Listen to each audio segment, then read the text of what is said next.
Assalamualaikum warahmatullahi wabarakatuh. Bertemu kembali anak-anak dengan pembelajaran pendidikan agama Islam. Pada kesempatan kali ini kita akan membahas materi kelas 9 yang bertema dahsyatnya persatuan dalam ibadah haji dan umroh. Anak semuanya, sebelum kita mempelajari ketentuan ibadah haji dan umroh, kita lihat peta konsepnya terlebih dahulu. Adapun tema pada pertemuan kali ini, kesempatan kali ini yaitu haji dan umroh. Kemudian pertama yang kita pelajari yaitu tentang pengertian ibadah haji. Setelah kita mempelajari pengertian ibadah haji, kita akan belajar tentang pengertian ibadah umroh. Setelah kita mempelajari pengertian ibadah haji dan pengertian ibadah umroh, kita pelajari tentang dalil terkait ibadah haji dan ibadah umroh. Setelah kita mempelajari dalil haji, ibadah haji dan ibadah umroh, kita lanjutkan dengan pelajari praktek ibadah haji dan umroh. Kemudian yang berikutnya kita mempelajari tentang hikmah ibadah haji dan umroh. Anak-anak semuanya, pada sesi pertama ini kita akan membahas tentang ibadah haji. Haji yaitu mengunjungi Baitullah untuk melakukan ibadah dengan ketentuan, tata cara, syarat, dan waktu pelaksanaan tertentu. Jadi anak-anak bisa dipahami bahwa melakukan ibadah haji itu ada waktu tertentu. Waktunya yaitu tanggal 9, 10, 11, 12, dan 13 Dzulhijjah. Kemudian hukum haji. Hukum haji ini hukumnya adalah wajib bagi yang mampu, dan hukum wajib haji hanya berlaku sekali seumur hidup. Ya anak-anak, bisa kalian pahami, mengerjakan haji itu hukumnya wajib bagi yang mampu. Mampu dalam arti mampu dari segi biaya dan mampu dari segi kesehatan, karena ibadah haji itu memerlukan fisik. Ya, selanjutnya anak-anak, setelah tadi kita mempelajari tentang pengertian ibadah haji, sekarang kita mempelajari tentang pengertian umroh. Umroh adalah mengunjungi Baitullah untuk beribadah.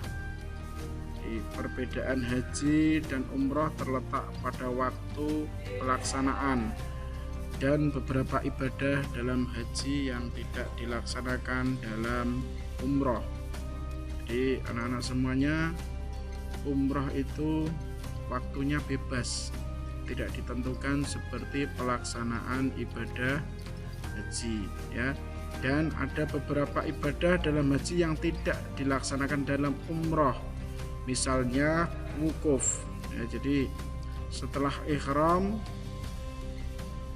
untuk ibadah haji itu ada wukuf, tetapi untuk umroh setelah ihram tidak ada wukuf, ya, langsung tawaf dan selanjutnya. Ya, anak-anak semuanya,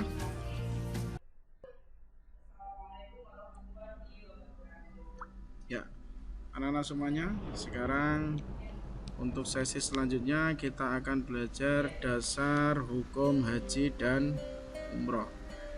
Untuk dasar hukum haji dan umroh itu terdapat dalam Quran surat Ali Imran, surat ketiga ayat ke-97. Ini adalah dasar hukum haji. A'udzu billahi minasyaitonir rajim. Bismillahirrahmanirrahim. Fihi ayatum bayyinatum maqamu Ibrahim wa man dakhalahu kana amina. Walillahi 'alan nasi hajjul baiti man istata'a ilaihi sabila. Wa man kafara fa innallaha ghaniyyun 'anil 'alamin. Artinya, anak semuanya, di sana terdapat tanda-tanda yang jelas, di antaranya makam Ibrahim. Barang siapa memasuki Baitullah, amanlah dia. Dan di antara kewajiban manusia terhadap Allah adalah melaksanakan ibadah haji ke Baitullah, yaitu bagi orang-orang yang mampu mengadakan perjalanan ke sana. Barang siapa mengingkari kewajiban haji, maka ketahuilah bahwa Allah Maha Kaya, tidak memerlukan sesuatu dari seluruh alam. Setelah kita membaca dari arti Quran surat Ali Imran ayat ketiga ayat ke-97, kita dapat menyimpulkan anak-anak semuanya bahwa pelaksanaan ibadah haji pergi ke Baitullah itu hukumnya wajib bagi yang mampu. Kemudian anak-anak, selanjutnya kita pelajari tentang dalil terkait dengan umroh. Terdapat dalam Quran surat Al-Baqarah surat kedua ayat ke-196. A'udzu billahi minasyaitonir rajim. Bismillahirrahmanirrahim. Wa atimmul hajja wal umrata lillah. Artinya, dan sempurnakanlah haji dan umrah karena Allah Subhanahu wa ta'ala. Kemudian anak-anak semuanya, kita akan mempelajari tentang syarat-syarat wajib haji. Yang pertama adalah beragama Islam. Yang kedua adalah berakal, ya. Orang tersebut benar-benar tidak gila, berakal, orang yang normal. Kemudian yang ketiga adalah orang yang merdeka, artinya tidak hamba sahaya, ya, orang yang benar-benar merdeka. Kemudian yang keempat adalah balik. Balik itu artinya adalah sudah dewasa. Kemudian yang kelima adalah mampu. Ya, mampu dalam hal ini ada dua, yaitu mampu dalam hal biaya dan mampu dalam hal fisik. Selanjutnya anak-anak semuanya, kita pelajari tentang rukun haji. Jadi rukun haji ini adalah sesuatu yang harus dilakukan ketika melaksanakan serangkaian ibadah haji. Jadi kalau ada salah satu yang tidak dikerjakan, maka hajinya tidak sah. Dan rukun haji ini anak-anak semuanya tidak bisa digantikan dengan dam atau denda. Yang pertama adalah ihram. Ihram itu sendiri yaitu memakai pakaian ihram disertai dengan niat labbaik Allahumma hajja. Kemudian yang kedua, wukuf di padang Arafah. Yang ketiga, tawaf ifadah. Tawaf ifadah ini hukumnya wajib, yaitu mengelilingi Ka'bah sebanyak 7 kali dan posisi Ka'bah berada di sebelah kiri. Kemudian anak-anak selanjutnya adalah sa'i. Sa'i ini adalah berlari-lari kecil dari Bukit Sofa ke Bukit Marwah. Kemudian yang kelima adalah tahallul, ya. Kemudian yang keenam adalah tertib. Kemudian anak-anak semuanya, kita lanjut yaitu tentang wajib haji. Ya. Yang pertama yaitu ihram dari mikot. Niat memakai pakaian ihram dari mikot. Yang kedua, mabit di Musdalifah pada malam Idul Adha. Yang ketiga, melempar jumroh Aqobah pada hari raya Idul Adha. Yang keempat, melempar 3 jumroh, yaitu jumroh ula, wusta, dan Aqobah di Mina selama hari Tasyrik, yaitu 11, 12, 13 Zulhijjah. Yang kelima, bermalam di Mina. Yang keenam, tawaf wada. tawaf wada. Yang ketujuh adalah menjauhkan diri dari larangan dan segala yang diharamkan.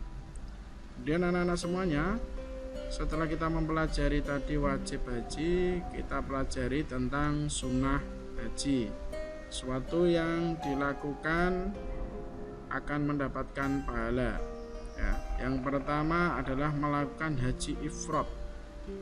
Haji ifrad itu adalah melakukan haji terlebih dahulu, kemudian melakukan umroh.